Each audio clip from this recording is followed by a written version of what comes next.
take a little more of this. Come on, George.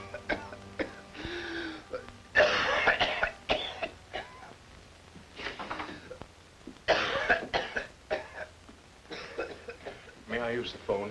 Right ahead. How is George? Worse. I'm calling the doctor again. I'm afraid. Why'd you call the doctor before? Hello? Dr. Stevens, quickly, please. This is Mr. Stark, 239 Adams, Hogan's apartment. What? Well, how soon can he get here? Oh, thank you. Is he coming? Dr. Stevens is on a maternity case, but his wife's already called another doctor. He should be in. Oh, if George had only told us what's been ailing him. We know it's his heart.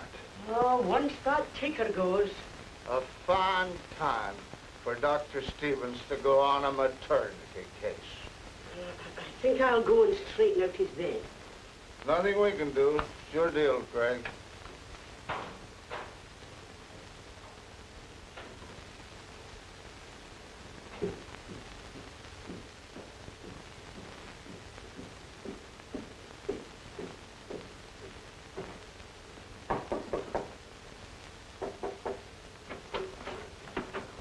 Good evening. I'm Dr. Miles. I was sent by Dr. Stevens. Oh, Harry, Doctor, it's a good thing you're here. The poor thing's been suffering something terrible. This is Dr. Miles. How do you do? Dr. Miles. How do you feel? Where's the pain? He can't speak, sir. He's a mute. Oh, I'm sorry. I didn't know. Please wait outside. Father, forgive me. Forgive me. You spoke. You spoke. His pulse is very low. You spoke to him, Mom. Did I? Why, it's a miracle. I can't believe it. He did speak. He said, Father. He's been rooming with us for over 10 years, and he always wrote his answers on that little blackboard. And now he talked. Mr. Stark, did you hear? Yes, he spoke, but it was no miracle. It wasn't, I heard him, didn't you, Mom? Clear as day. Father, forgive me, he said. Father, forgive me. George was not a mute. He just didn't speak. For years, he's never uttered a word. Why would a man do such a thing? I don't believe it. A man keeping his mouth shut for years? No, sir. George's story was very strange, almost beyond belief. His real name was not George Turner. It all began in Hungary, many years ago, in the little province of Aradi, not far from Budapest. The Baron of this province owned most of the land there. But when he discovered there was oil on the property, he kept the discovery a secret. And he immediately began to negotiate through various pretenses for the purchase of all the neighboring farms. Good evening, Baron. Good evening, honey. Come over here. Cigarette? No, thank you. Thank you. Well, have a drink. Cognac, champagne. No, I don't drink, Baron. I don't. Well, honey, we have been neighbors for years. But yet, in reality, we are not. But why? This land of yours, honey. Those acres which you rented to these people. I don't want them near me. I hear you are selling the land to them, No, it's a good price they offer me. Honey, look, you have no agreements. Getting rid of them would mean all crops would belong to you. Oh, I'm not a farmer. The crops will be ruined. I'll help you. My men will bring it in. What? In fact, I might even buy your property if you still want to sell it. Baron, I didn't know. I didn't know you wanted my property. Why, you can have anything you want, anything. Very soon, but now you have to excuse me. My niece is waiting. Darinka! Come in, Darinka, and don't forget what I told you. Oh, no, I won't, Baron. Good evening. Good evening, good evening. It's about your buying part of my land. I heard you made the same deal with Horney. Yes, I'm acquiring several parcels of land. It has to wait until after election time, you understand. But we come to an agreement. Oh, yes, yes, Baron. The Baron met with no opposition to his deals, except for one. And although Horney wanted to sell his land to the Baron, he had it leased out at the time, and the tenants who'd been there for generations refused to move. Well, a short time later, an incident occurred in this province. A young girl mysteriously disappeared, and not being found, her case was put into the unsolved files. Well, the Baron called up one of his political lackeys, Budapest, And acting on the Baron's orders, this lackey took over and went to the local authorities. Yes, sir? State Attorney Stark? No. Mr. Stark isn't here just now. I'm his assistant. What can I do for you? How do you do? I'm Kuleman Balog, Special Investigator of Budapest.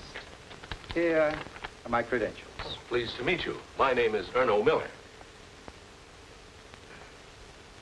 But our office has already made a report of the missing Anna Tamashi. That's exactly why I am here.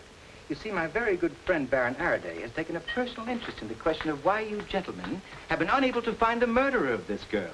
You see, she happened to have been a maid for one of the Baron's neighbors. Murderer? But my superior, Mr. Of Stark... course, the Baron has told me enough to give me the information that this girl simply could not have vanished into thin air just like that.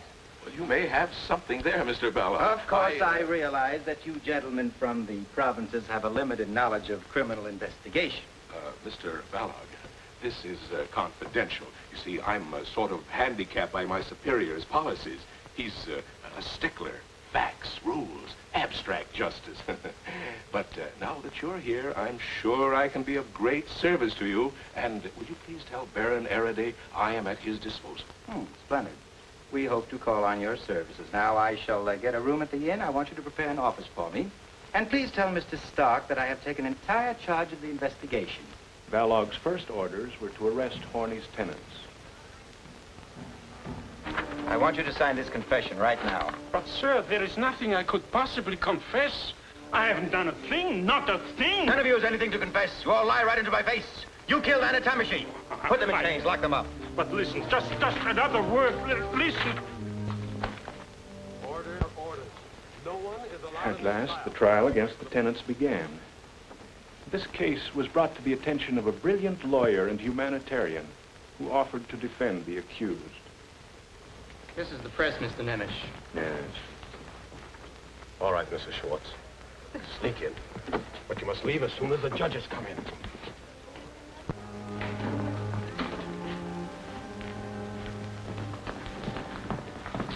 Mr. Fisher. Mrs. Schwartz, don't worry. We'll be all right.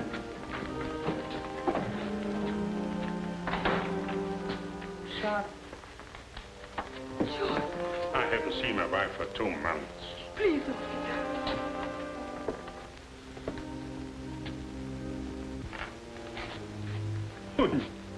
Papa. Samuel. My boy. Now you must go. Everybody rise.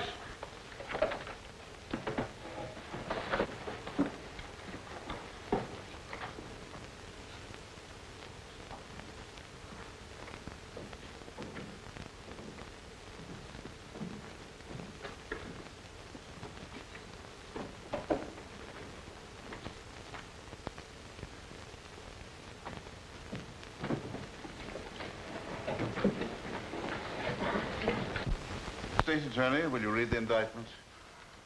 Members of the Royal Court, on August 3rd, 14-year-old Anna Tamashi disappeared mysteriously. She was last seen when she called at Joseph Schwartz' barn. Mr. Coleman Balog, assigned to this case as special investigator, discovered that the missing girl was present during a violent argument between Farmer Schwartz and his landlord, Mr. Horney. The argument between these two men climaxed with Schwartz's attempt upon the life of Mr. Horney. The contention of the state is that Anna was done away with because she was a potential witness against Schwartz, as well as against the other accused who were on the scene and thereby involved.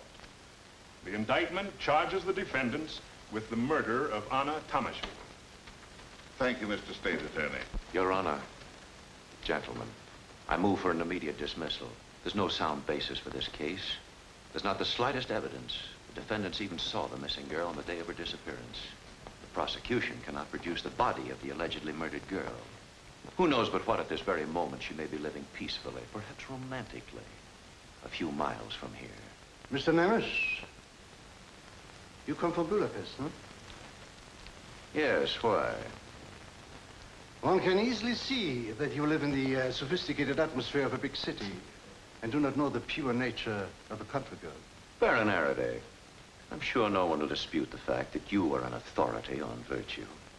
Order, gentlemen. Will the court please call the witnesses? Gustav Horney. Gustav Horney, 51, landowner. Mr. Horney, tell us what happened on the evening you called at Mr. Schwartz's house. Well, you see, my wife, she didn't want me to lease our land out any longer, and so Mr. Horney. How long has Schwartz been on your land? I only see his father leased the land to my father. That must have been about 45 years ago. Mr. Horney, tell us what happened the evening you called at Mr. Schwartz's house. Well, you see, my wife, she told me to go and see Schwartz and tell him about our decision. And later, she talked to the other tenants. Well, Schwartz isn't very easy to handle, you know. But I went just the same. Have you had any previous clashes with Schwartz? No. I always kept out of his way. Well, that night, I found Schwartz in his barn. When I told him he had to leave, he went for my throat. He almost killed me. That is not true! It is. Why, he was choking me. He almost killed me. You told me to pack and leave at the end of the month, just before harvest. I have to take care of my family during the winter. Quiet. Schwartz was provoked, Your Honor, understandably so. But where is the proof that he wanted to kill Horney? I picked up a pitchfork, and he said, "I see you dead before I leave this land." Why, my wife would be a widow if it wasn't for poor Anna. Why? She just came in then. That's why. He happened to look up, and that gave me a chance to dodge and run out the barn. I ran for my way. As I whipped up my horses, I heard a scream from the barn. When I finally got home, all in cold sweat and all the trembling, I told my wife that Schwartz almost killed me, and that Anna had seen it. She said, "Anna is your witness. When she gets home, take her to the police with you." What happened then? Well, Anna didn't get home. So we began to worry. Then we put two and two together. And then we began to suspect what actually happened to poor Anna. Your Honor, the defense insists the missing girl never came to the barn. Is there anything else you can tell us about this case? Well, that's all, Your Honor. You may go. Thank you. If I may, Mr. State Attorney. Certainly. It's quite clear, Your Honor, that a meeting of the defendants took place in the home of Schwartz, where it was decided to use violence on the landlord so they could stay on the land. Gathering is quite harmless, Your Honor. The question remains, was Anna Tamashi really present at the scene? Can there be any doubt? The testimony of the landlord can hardly be considered reliable when he had such a stake in getting rid of his tenants. Call your next witness. Mrs. Giuliani. Good morning. Good morning.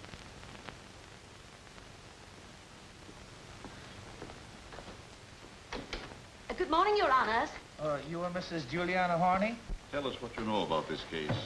Well, to start with, Anna was like a child to me. I quite forgot she was my servant. Were you actually related to the murdered? Missing. Please answer the question. My father, God rest his soul, married Anna's grandmother, God rest her soul. But apart from any blood bonds, Anna was like a daughter to me. And now she's gone. Murdered, that's what she was. How do you know that? It's as sure as night follows day. I sent Anna to Eckelmeyer's to get some paint. I keep my house neat as a pin. Now, when did Anna leave the house to get the paint? At 7 o'clock, right after supper. She wouldn't even wait for the dumplings. I told her to come home quick. To get on with the painting? Because it was getting dark. She came back in no time, but with the wrong paint. When was that? At 7:30. And you sent her back to get the right paint? I knew she wouldn't sleep if she hadn't gone back. And you sent her back this time in spite of the growing darkness. She insisted on finishing the painting that night. She liked working that much? For 50 coppers a week. She cleaned the house, made the beds, washed the dishes, did the laundry, fed the animals, milked the cow, and you saw to it that she lacked no ability to enjoy herself. What happened after the girl left the house the second time? I waited for her. When my husband came home and told me he saw her at Schwartz's barn, I was frightened. So I rushed to her mother, hoping she would get there. But I couldn't find her anywhere. My poor husband had to run for his life. And Anna was there, too, and saw it. That's why they killed her. Keep them in jail, Your Honor. Mrs. Horney. Any further questions, Mr. Stark? Mr. Nemish? No. You may go.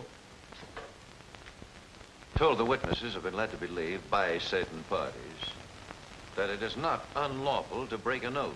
Nonsense. As special investigator for this case, I assume that Mr. Nemish is referring to me. I had bigger game in mind. That shall not remain unanswered, Mr. Nemish. Unfortunately, I have to deliver a speech in Parliament. I have to catch a train. Therefore, I ask your honors to be heard at once. Considering the pressing nature of Baron Araday's official duties, the court has decided to waive procedure. Thank you. Your honors, ever since the murder of Anna Tamashi... Object, Your Honor. There's no proof of murder. Very well, then, Mr. Nemish. Ever since the disappearance of Anna Tamashi. Ever since my own good, kind neighbors came to me, with their suspicions growing ever stronger and stronger. Ever since this tragic, shattered ghost that was once Anna's happy mother came to me and begged me with tears in eyes for justice. And then, my good friend, the special investigator, presented to me fact after fact of damning evidence. Then I knew, beyond any possible shadow of doubt, that here was the most dreadful murder ever committed in cold blood. Baron, have you any material evidence to offer concerning this case? Nothing beyond the conclusive findings of the special investigator. Any further questions? What for? Your Honor, this witness has no real evidence to offer. Thank you, Your Honor. Call your next witness. Will Your Honor please call witness Andreas Molnar? Molnar, your hat.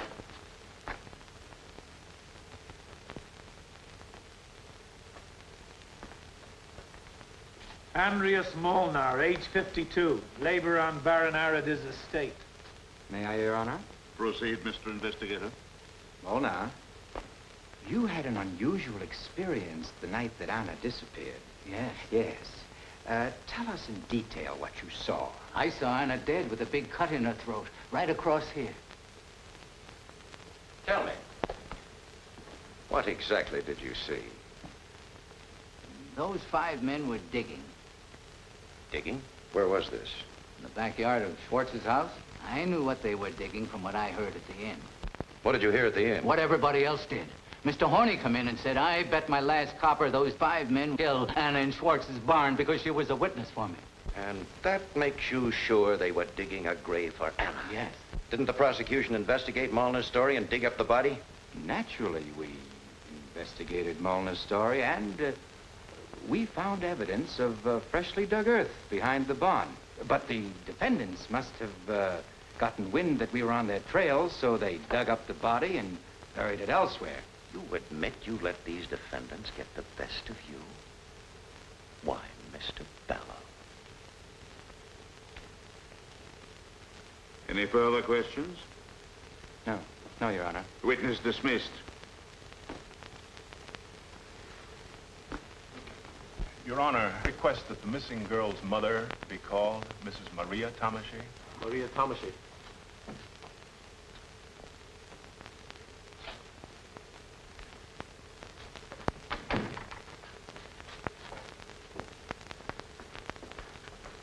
Maria Tamashi, widowed. Profession, laundress. Tell us what happened on August 3rd. What happened? With the permission of the court. All right. Mr. Investigator, you may question the witness. Thank you, Your Honor. Did your daughter Anna come to see you on August 3rd? Yes.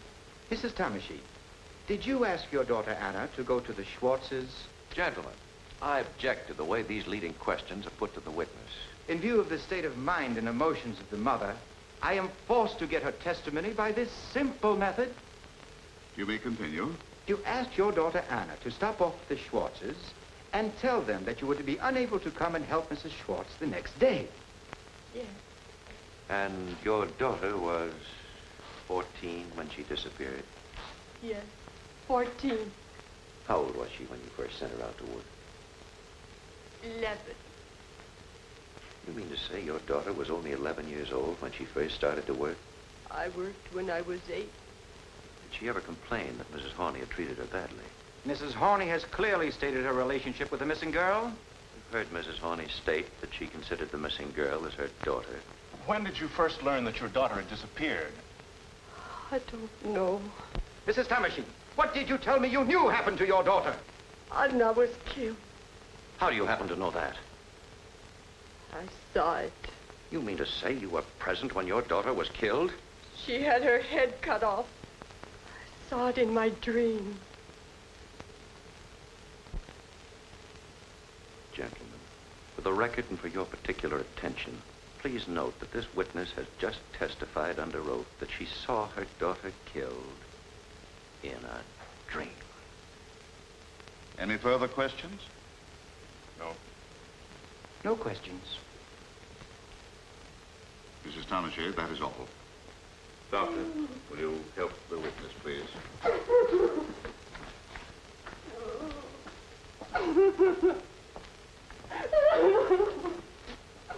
Call your next witness. Clara Thomasy.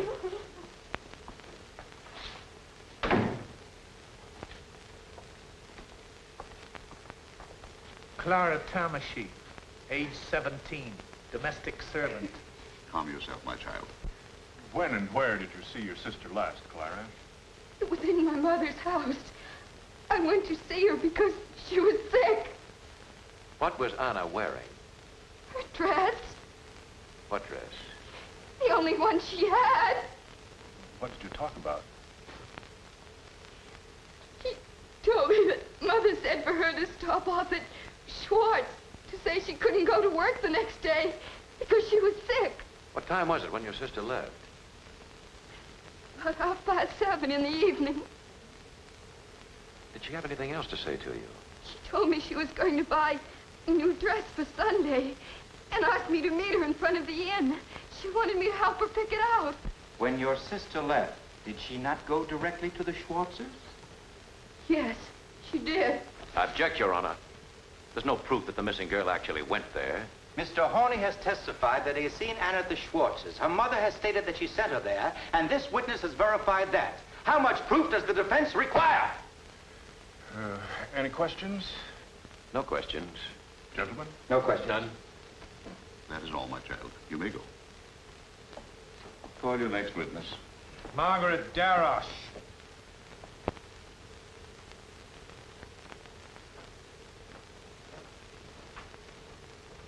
Margaret Darosh, age 17. You are the daughter of Dr. Darroch? Yes, Your Honor. Miss Darosh, you do not live far from the Schwartzes. Not far. Tell us what you particularly noticed on the evening of August 3rd. I was about to close the shutters of my room when I heard a distant scream. And where did that scream come from? From the direction of Schwartz's barn. What else did you notice? The scream was followed by a choked crying. Miss Darosh, couldn't it have been an animal? No, it was a girl. Do you have that, gentlemen? I want the records to show that Miss Margaret Darosh on the evening of August 3rd heard a girl crying, screaming, choking, and that these sounds came from the direction of the Schwartz farm. Just how far is Schwartz's barn from your home?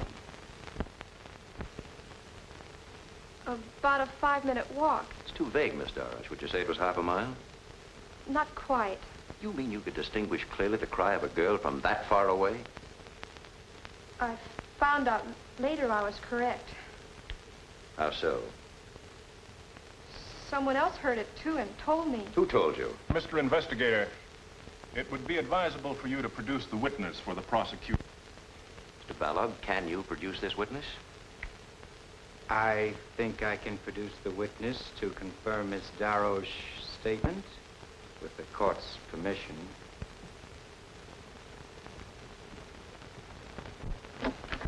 Is young Samuel Schwartz out here? Me?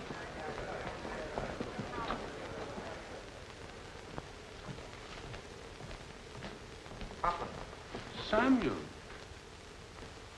take off your hat. What is he doing here? You are the son of Joseph Schwartz. Yes. How old are you, Samuel? I was 14 on the 24th of June. Samuel, did you not tell Daroche that you heard a girl scream on August 3rd? No. No, I didn't. Is that your answer? Remember, you want the truth. I object, Your Honor. This boy has been questioned time and time again. His various testimonies are in the record. Very well, then. Miss Daroche, according to this young man's testimony, it is you who have lied. You're under oath and can be punished. Miss Margaret never lies. All I told her was that I saw Anna in the barn. Samuel, they're using this girl to trap you. Don't lie. My son is not lying. It's true. Anna did come to the barn while the landlord was there. Joseph, what are you saying? You never told us that. Why did you conceal that from your attorneys? Schwartz, did you commit this crime? I haven't committed any crime. As for the others, they didn't even see the girl. Here it is. This man has as good as confessed, but he is trying to cover up for the others. Schwartz, tell me here and now, why did you conceal the fact that Anna did come to the barn? I took one look at my sick wife, and I was afraid to see. Samuel, we now know that Anna was in the barn. Now, why not admit that you actually heard the girl scream, as Miss Daroche said? But I didn't hear it. If you did, I don't ever want to see you again. Well, Mr. Balog, you can't sway this boy to lie in spite of the pressure that's been brought to bear on him. His adolescence, and all your charms, Miss Daroche. Gentlemen.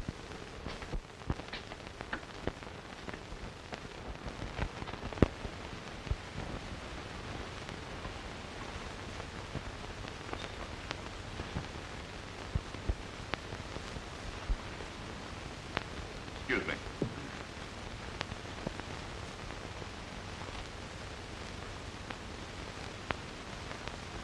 Gentlemen, this police sergeant reports the finding of a female corpse in the river, which may well have some connection with this case. What makes you think that this corpse has any connection with Anna Tamashi? It's the dress, sir. It answers the description we have in our police records. Besides, we have no report of any other girl missing hereabouts. Where is the body? Outside. We brought it in a cart. Your Honor, the mother of the missing girl is in the witness room. I request the court's permission to have her look at the body immediately for identification. Granted. Constable, would you conduct Miss Tamashi to the cart? And Mr. Miller, would you please go along? Yes. I'd like to have my associate, Advocate Fisher, view the body with them. Granted. Who are these men? The two raftsmen who found the body. What are your names? I am Herman. And you? My name is Joseph Martin. How and where did you find the body? Well, when we were making for shore on our raft, I saw something stuck in the weeds. So I took one of our long oars and tried to get it loose. When we saw it was a dead woman, Martin wanted me to throw the body back, but I was afraid somebody might be watching. So I made him help me, and we dragged the body out and put it on the grass. Martin ran for the police, and I stayed with the body. Gentlemen, the body of that girl shows no mutilation whatsoever. There is no cut on the neck of that girl. No mutilation? Sergeant, take them away. Quickly.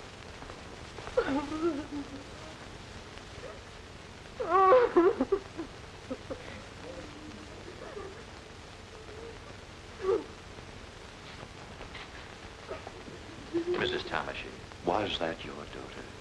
Yes. My poor Anna, my child. It's her dress. It's her dress. Your Honor, the mother has positively identified the body as that of her missing daughter, Anna. It's been put on record that the murdered girl was killed with a cut across the throat. Precisely. Therefore, gentlemen, this cannot possibly be the corpse of the girl we are looking for. Isn't it possible, Mr. Balog, that your witness, Molnar, has lied? Your Honor, this mother's positive identification speaks for itself. Your Honor, Mrs. Tamashi is obviously demented. My superior, Mr. Sark, has formed his own conclusion. But the state could not accept her identification as positive. She's not of sound mind. This whole procedure must be stricken from the record. The body has been identified by a mother, and the dress... It's generally known that Mrs. Tomashy has accepted the sight and presence of any girl as that of her own daughter. It's understandable what she would have said when she saw the body of a girl clad in a dress like the one her murdered daughter wore. Gentlemen of the prosecution, is this another maneuver of yours to further persecute these innocent men? I move that we recess immediately. The investigation will discredit any and all. The charge of murder against these defendants has collapsed like a pricked balloon. I move that we absolve these men of the charges as they appear in the indictment. Surely more concrete evidence, more positive assurance to satisfy our courts are in order. Excuse me, gentlemen.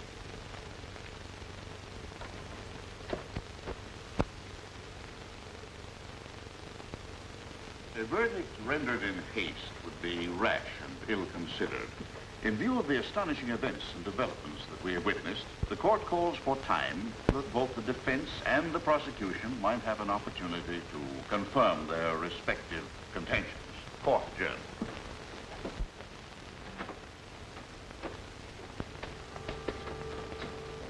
My sympathies and convictions with Nemish and the defense. Your members of the royal court, as this trial resumes, I find it necessary to tender my resignation with profound regret and with the most vigorous protest against what has become a travesty of justice. But one thing, I will use all of my influence to prevent any further use of your service in public office. Baron Araday, I knew that you would say just that. I realize that my resignation will be hoped by him and his party.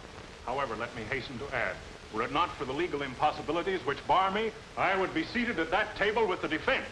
Mr. Stark, this is very irregular. Your resignation will have to be reported to the Ministry of Justice. I submit that you do so without delay. Mr. Miller, will you assume the duties of the prosecution? Yes, thank you, Your Honor. Mr. Stark, you have my deepest respect. God be with you. Good luck, Mr. Nemish.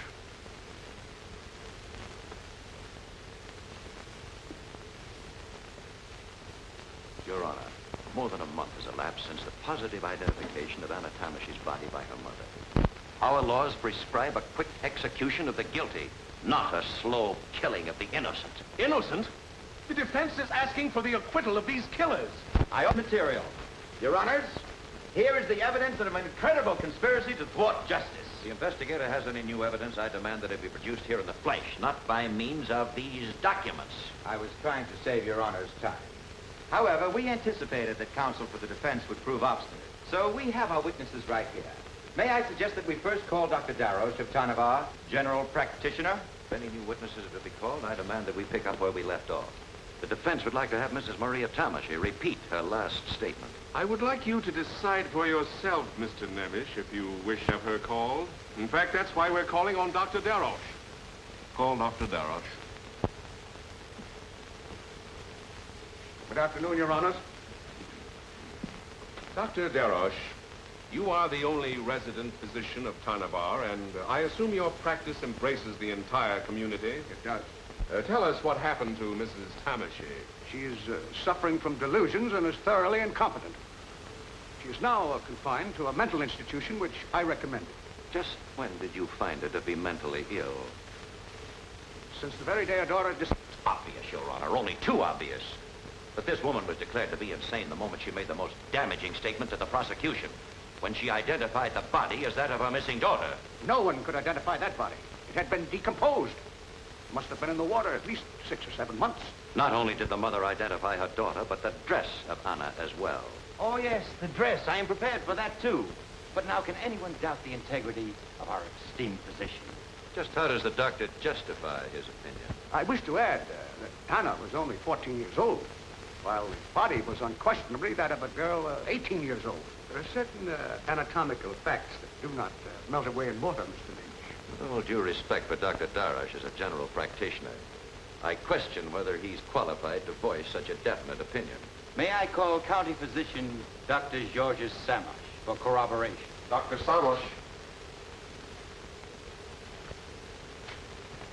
Good afternoon, Your Honor. Dr. Darroch. Dr. Samash, your colleague has stated that the corpse which was found in the Tarnavar River was not that of Anna Tamashy. Do you share his opinion? I do. Doctor, Did you know the missing anatomy? Not personally. You never saw her, and yet you say this body cannot be hers. I know my medicine as well as you know your law. There is no question that the dead girl had ever done any hard physical work. Furthermore, I should judge the corpse to be that of a woman in her 20s, fully matured. Your colleague has just told us the body was that of an 18-year-old girl. If my colleague estimates 20 years, I naturally bow to his superior knowledge. When a corpse has been in the water for 3 or 4 months, it's really quite difficult to establish the exact age. The anatomical... You gentlemen don't agree here either. I want to emphasize that Dr. Samosh has stated that the body was that of a person belonging to the better classes, and that, in his opinion, the body was also that of a mature woman. Pick the best from each witness and discard the contradictions. A very convenient method. Differences? How can a mother's sure knowledge be dismissed by any professional assumption? Any further questions? No, no questions. Thank you, gentlemen. Now I see what has taken place during this adjournment. But, gentlemen, the bodies of young ladies don't float up and down the river. Whose body is it, if not Anatomish's? Does it not occur to Mr. Nemes that the body might have been stolen by an accomplice from the morgue in Budapest or from the cemetery? Baron Araday. Your personal interest in this case needs to be exposed. Gentlemen. You'll hear the rest of it, Baron. I don't put up this slender. Whatever these people have accumulated, whatever seeds they've sown by their sweat and labor will be picked up for a song. What loot? Hireling for these murderers. For the record, my colleague, Mr. Carl Nemes, has volunteered his services in this case without any compensation whatsoever. Order, gentlemen. This is not getting us anywhere. I restrain you from any further disturbance of this sort. Mr. Miller, will you continue? I propose, Your Honor, that the state be allowed to call the rest of the witnesses. Granted. Constable, call Rassman, Herman, and Martin.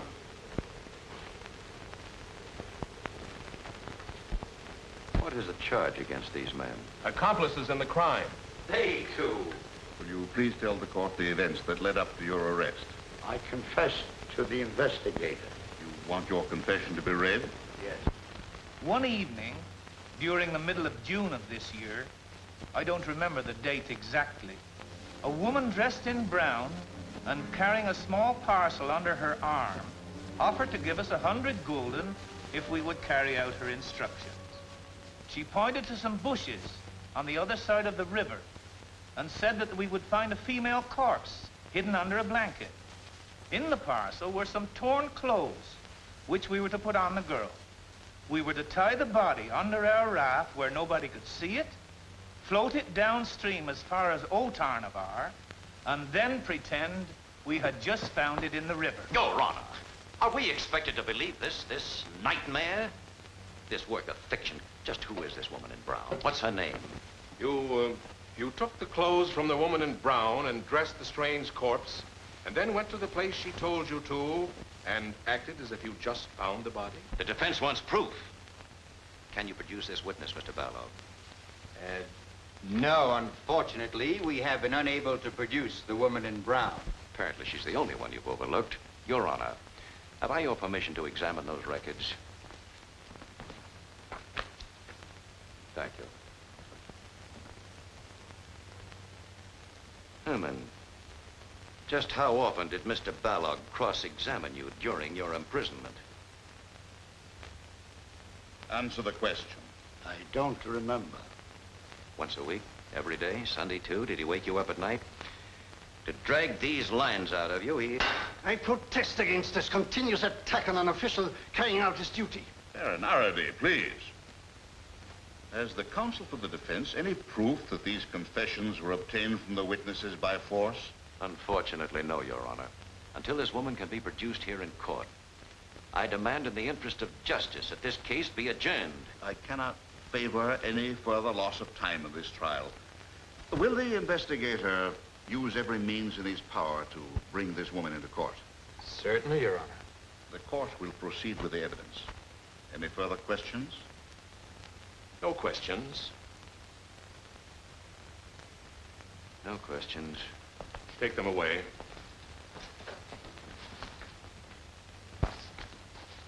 I would like to enter a strong complaint for the record. We of the defense have been unable to contact either the defendants or the witnesses during this recess. We haven't even been able to reach young Samuel Schwartz, who's been placed in the care of the state. Is it the practice of the prosecution to hold witnesses incommunicado? Very well, Mr. Nemish. Young Samuel Schwartz is here now in my office. You wish to call him? I most certainly do. With permission of the court. Please call Samuel Schwartz. Mr. Bell, could you explain why you kept this boy isolated? We had good reason to keep him in the care of the state. You see, one never knows what might happen to this boy. He could have been intimidated.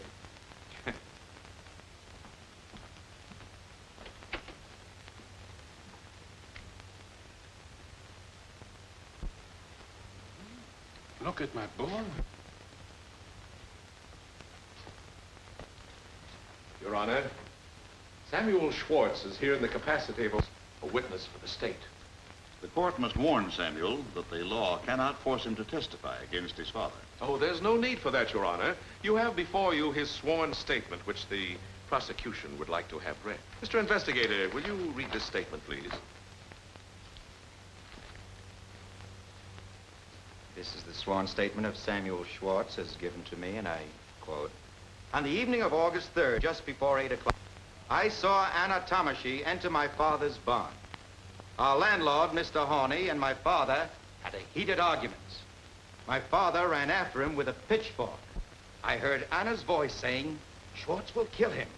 Call the police.' Then I heard a commotion. I looked through the keyhole.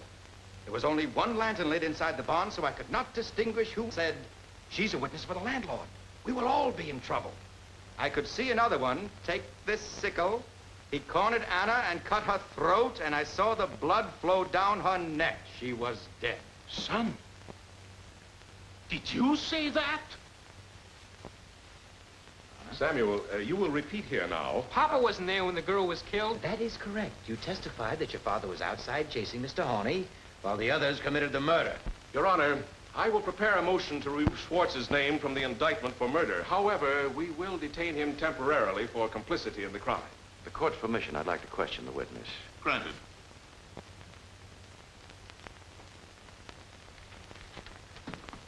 Samuel, we just heard your sworn statement.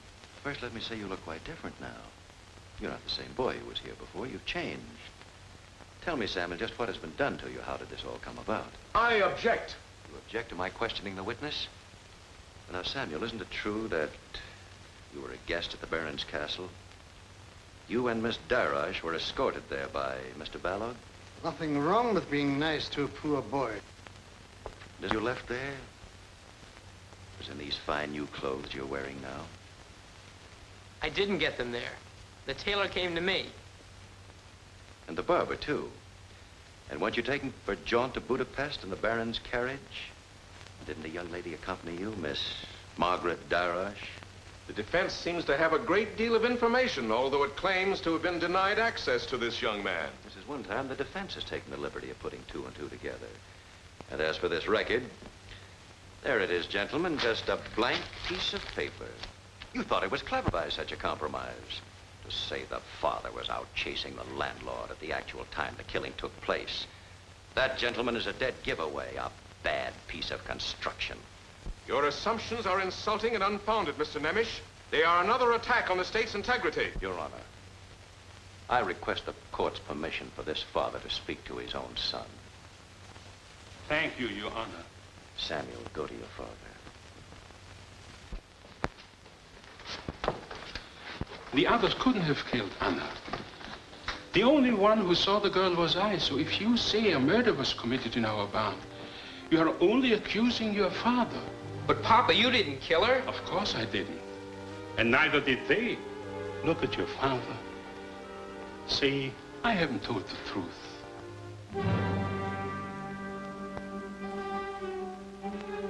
God.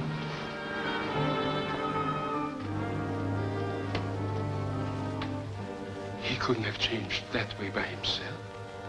You have done this to him. You have made him a rotten traitor, a dreadful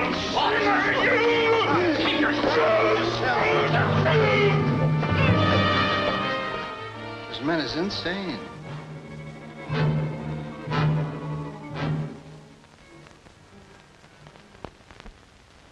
Oh, Constable, will you take this boy back to my office, please?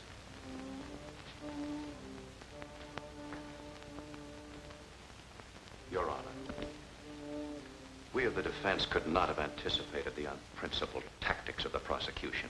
Consequently, we've been forced to improvise our defense from moment to moment. This case has become both tragic and ridiculous.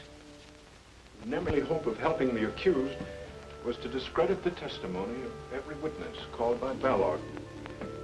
Professor Barr from the University of Budapest readily agreed to testify. Here, gentlemen, is the River Tanava. You will observe the winding course of the river down to the old village of Otanava. Here is the town of Tanava. Considering the current, the time of the year, the whirlpools, and other handicaps, I would estimate that the corpse needed 4 to 6 weeks to cover this stretch. It is not easy to estimate with accuracy how long a corpse has been lying in the water. However, I can assert with authority that it could not have been less than 4 weeks, nor more than 6 weeks. Dr. Darosh estimates the body was in the water 6 or 7 months, while Dr. Samosh asserts it was only 3 or 4 months. Dr. Samosh attended my lectures for years, but I cannot guarantee that he absorbed them. As for Dr. Darosh, he is unknown to me. You gentlemen agree with the professor? No, I do not. No. The discrepancy is rather large. Then in your opinion, Professor, these two experts are both mistaken. There is no doubt. You may laugh, gentlemen, but that does not conceal your professional blunders. I am no longer your pupil, Professor, and I am free to laugh at obsolete analyses. Professor Burr, did you estimate the approximate age of the corpse? Around 15. That's ridiculous. This was a fully matured woman. I have known girls to be fully matured at the age of 12. Water does many things, but it does not change people's ages. It will make any skin soft and smooth. Even the calloused feet of a girl who went barefoot all her life. Then there's no proof as to what class this girl belonged to. Professor Burr, you studied the sworn statements of the 2 raftsmen. What is your opinion of their testimony? It is improbable that they could have transported the body, as they say, without attracting the attention of other raftsmen. A body in such a state of decomposition would have slowly spread a very strong odor. Professor Barr, you are employed at the University of Budapest? I am. Lately, your appearances in court have been largely on behalf of an insurance company, the Hungarian... Insurance companies frequently need expert medical analyses.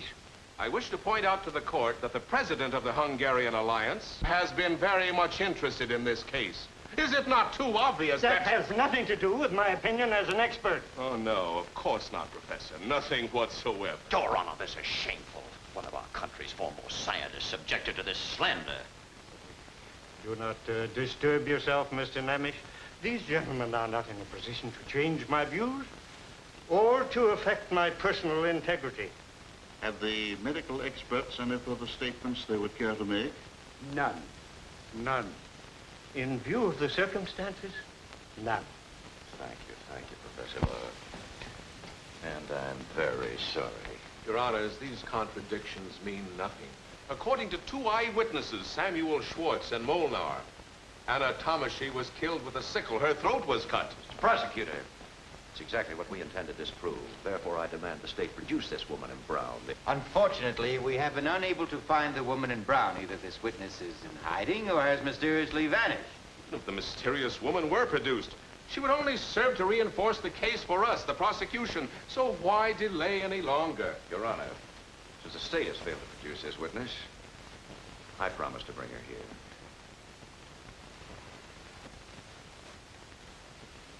The defense has promised to produce a witness who could not be found by the state. This is another forgery in the network of lies which has been exhibited. A most ingenious house of cards, topped by that decked out in Anna's clothes. And the so-called medical expert coming down from the capital city, trying to throw the dust of his pretended learning in your eyes. While on the other hand, the state has offered many witnesses to testify in an unpretentious way, as simple, well-meaning people do. Mr. Prosecutor, I must interrupt, and I request the court's attention. We have here a new witness who awaits immediate examination. You are too late, Mr. Nemish. This case is not closed, Mr. Prosecutor. Your Honor, it's important this woman be heard at once. I insist that... You insist? I shall be forced to resign, Your Honor, together with my colleague with the defense at this last hour if our motion is rejected. Let them resign. The court does not wish to deprive the defendants of the benefit of counsel. Bring the witness in, Mr. Fisher.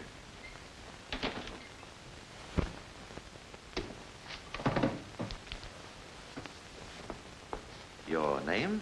Irene Pater, Where are you from? Budapest. What connection has this woman with the case? Given the chance, I'd bring out my point. I understand from the investigator that this woman has been jailed for drunkenness and disorderly conduct in the last 10 days. But State Attorney Miller has just said that you were jailed on various counts. Is that true? Yes, And where were you imprisoned? right here. Women's section, second floor, cell number 3. What did you learn in prison that might concern this case? There was a woman in the cell next to mine who was being given sedatives to keep her quiet. Her name is Mrs. Ethel Mihaly from a village nearby. How do you associate that person with the case? She kept repeating that she wanted to come to court to testify. Your Honor, this witness knows what she's saying. No decent person could possibly believe a woman of this sort. Mr. Ballack, you've said too much. I demand an immediate apology. My dear colleague, these gentlemen cannot possibly know that this lady happens to be your wife. Mr. Nemish, I demand an explanation. Your Honor, the wife of my associate submitted to this experiment, pretending to be drunk and disorderly. You see, we simply had to get someone inside that prison to find out what was being kept so secret. Your Honor, I demand that Mrs. Ethel Mihaly be produced here at once to testify. This woman wants to be heard and should be heard. Thank you. Will the court please sign this order to produce this witness now? This is all a pack of lies. Madam Fisher, I thank you. I would like to have the state witness, young Samuel Schwartz, recalled. Constable, call in. Samuel Schwartz.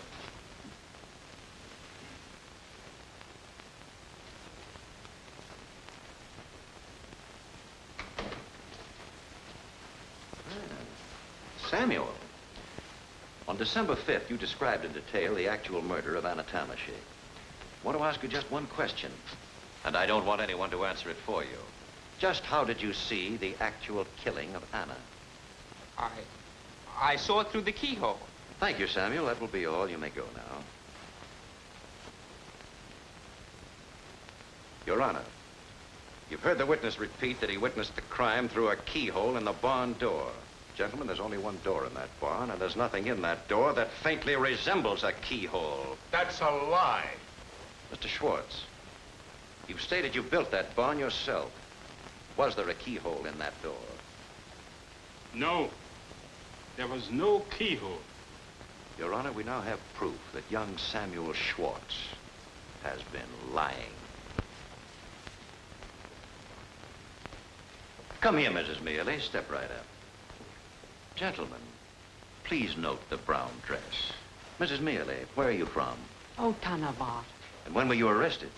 On December 8th. What has this to do with the case? Please don't be cross with me, mister. They all shouted at me. But it was Dr. Barroza who first told me the story. What story? They were looking for a woman in this dress from Otanavar. A woman who had given a package to 2 raftsmen. The doctor told me to keep my brown dress on and to report to the investigator. When I came, he told me I had no business coming to him without a summons, and that man arrested me. That's a lie. Mrs. Mihaly, did you know the 2 raftsmen, Herman and Martin? Yes.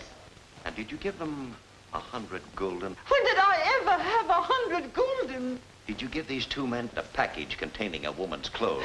A woman's clothes? Oh, no. They give me their clothes to mend for a few coppers every time they go up the river. Then I meet them on the shore on their way back. Exactly what did you give them last time? A jacket and 2 shirts. Then it's not true you gave them a package containing anything belonging to the missing Anna Tamashi. No. Gentlemen, the woman in brown has just testified that she did not give any of Anna's clothes to the 2 raftsmen. Thank you, Mrs. Mihaly. You are no longer in custody. You are free to go anytime you choose. Constable? I shall forgo the pleasure of discrediting your 2 raftsmen and bringing to light the methods used by the state to procure all their testimonies. Let me recall the absurd testimony of the grieving mother, who dreamed she saw her daughter slaughtered by these defendants. That dream, gentlemen, we've discovered was inspired by a gypsy woman to read the cards for this poor woman and make her believe the preposterous story which ignited the entire case against these defendants. And when she testified against you, you took this simple, gullible woman, declared her to be incompetent, insane. My mother isn't crazy. She'll die. It will be my fault, too. Why? Why will it be your fault? I could have saved Anna. I saw her a second time that night. I met her in front of the inn. She came running along the street. She was crying and sobbing. Why was she crying? Why? She did not get the money for the new dress from Mrs. Horney because she got the wrong paint, and Mrs. Horney beat her. Do you remember what time it was? Yes. It was the time we planned to meet. 8 o'clock. 8 o'clock. In the testimony of young Samuel Schwartz, he stated he saw Anna Tamashi murdered in his father's barn at exactly 8 o'clock. States she saw her sister alive and well and in the village at precisely that same hour. Nobody killed her. Anna ran for the river, and I saw her jump over the bridge. Why didn't you call for help? I was always jealous of her. She had that appointment for Sunday. What appointment? I can't tell, but she wanted that dress to look more beautiful. You must tell us, my dear. You must. I can't. I can't. Did someone warn you not to tell us? Who warned you not to tell us? It was the investigator. That's not true! Yes, it is. You told me not to say it was His Excellency the Baron. He was going there to take piano lessons. Baron Araday. This trial has become an outrage. Your title does not permit you to... I'll have you off this bench before you know it.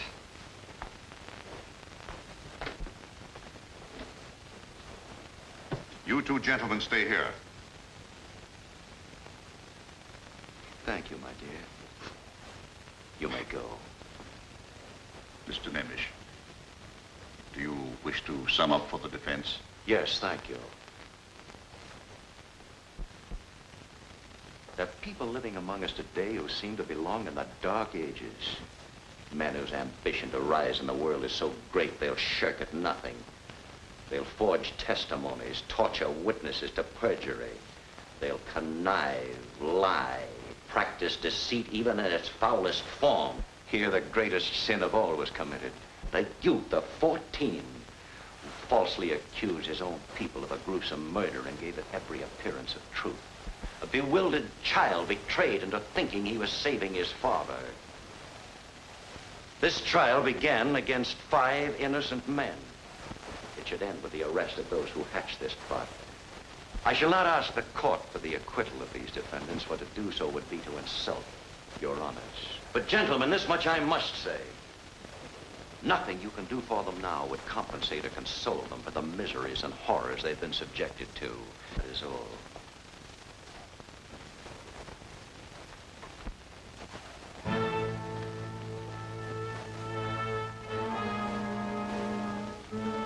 In the name of His Apostolic Majesty the King of Hungary, this court pronounces the 5 defendants acquitted of all charges. The case against them dismissed. They're free to leave at any time. Court adjourned.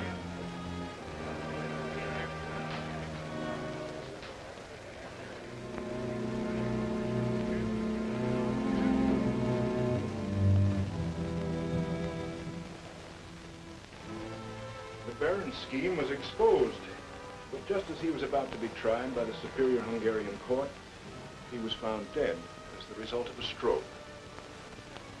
I came to America, and Nemish went on to become the greatest attorney of his day. Strange. Very strange. It is that. But what became of the boy?